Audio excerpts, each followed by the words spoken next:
আসসালামু আলাইকুম। সবাইকে আমন্ত্রণ জানাচ্ছি বসনিয়া পরোটার রেসিপি দেখার জন্য।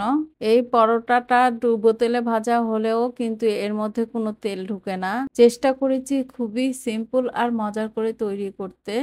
তো চলুন দেখে নিন এর পুরো প্রস্তুত প্রণালী। বসনিয়ার পরোটা বানানোর জন্য প্রথমে একটা বাটিতে নিয়ে নিচ্ছি ৩ কাপ ময়দা।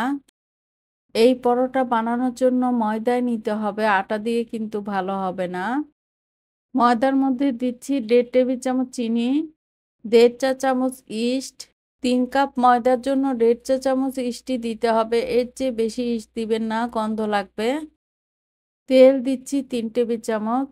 সামান্য তেল রেখে দিলাম, এটা পরে দিব। এখন হাত দিয়ে সমস্ত উপকরণ খুব ভালোভাবে মিশিয়ে নিচ্ছি।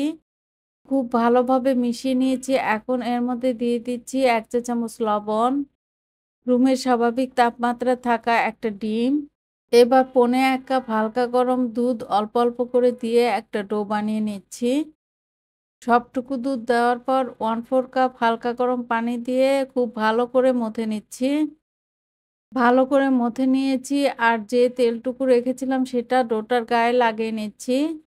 এখন এটা ঢেকে রেস্টে রেখে দিব ১.৫ থেকে ২ ঘন্টার জন্য।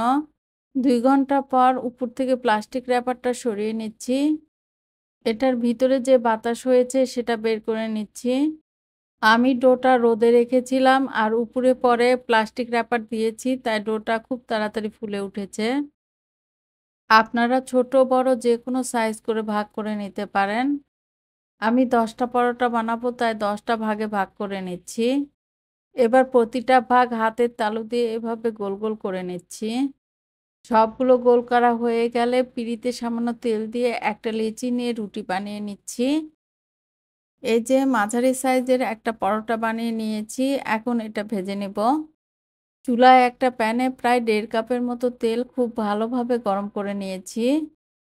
এবার পরোটাটা তেলের মধ্যে খুব সাবধানে ছেড়ে দিচ্ছি। মাঝারি আঁচে পরোটাটা ভেজে নিচ্ছি। পরোটা তেলে দেওয়ার পর হালকা করে চাপ দিলেই দেখবেন খুব সুন্দরভাবে ফুলে উঠবে। খুব সুন্দর করে ফুলে উঠেছে, এখন এটা উল্টিয়ে দিচ্ছি। ২ পাশে উল্টে পাল্টে সুন্দর সোনালী কালার করে ভেজে নিয়েছি। এভাবে আমি সবগুলো পরোটা ভেজে নিব। গরম অবস্থায় এই পরোটাটা উপরটা মচমচে থাকে আর ভিতরে একদম সফট থাকে।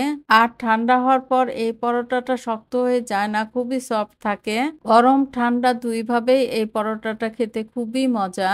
আশা করি আমার আজকের রেসিপিটি আপনাদের কাছে অনেক ভালো লেগেছে। সবাই ভালো থাকবেন। আজ এই পর্যন্তই। আল্লাহ হাফেজ।